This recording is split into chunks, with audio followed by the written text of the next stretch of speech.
മദ്യപിച്ച് സ്ത്രീ തൻ്റെ കാറുമായി റെയിൽവേ ട്രാക്കിലൂടെ ഒന്ന് ഓടിക്കാൻ തീരുമാനിച്ചു.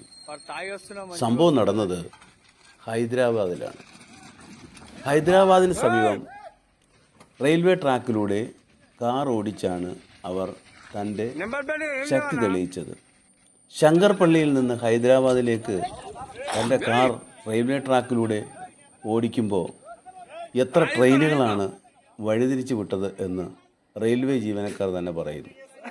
എന്നാൽ റെയിൽവേ ട്രാക്കിൽ നിന്നും അവരെ തടയാൻ ശ്രമിച്ചപ്പോൾ അത് അനുസരിക്കാൻ അവർ വിസമ്മതിച്ചു. അവർ മദ്യപിച്ച് സ്ത്രീ തൻ്റെ കാറുമായി റെയിൽവേ ട്രാക്കിലൂടെ ഒന്ന് ഓടിക്കാൻ തീരുമാനിച്ചു. സംഭവം നടന്നത് ഹൈദരാബാദിലാണ്. ഹൈദരാബാദിന് സമീപം റെയിൽവേ ട്രാക്കിലൂടെ കാർ ഓടിച്ചാണ് അവർ തൻ്റെ ശക്തി തെളിയിച്ചത്. ശങ്കർപള്ളിയിൽ നിന്ന് ഹൈദരാബാദിലേക്ക് തൻ്റെ കാർ റെയിൽവേ ട്രാക്കിലൂടെ ഓടിക്കുമ്പോൾ എത്ര ട്രെയിനുകളാണ് വഴിതിരിച്ചു വിട്ടത് എന്ന് റെയിൽവേ ജീവനക്കാർ തന്നെ പറയുന്നു. എന്നാൽ റെയിൽവേ ട്രാക്കിൽ നിന്നും അവരെ തടയാൻ ശ്രമിച്ചപ്പോൾ അത് അനുസരിക്കാൻ അവർ വിസമ്മതിച്ചു.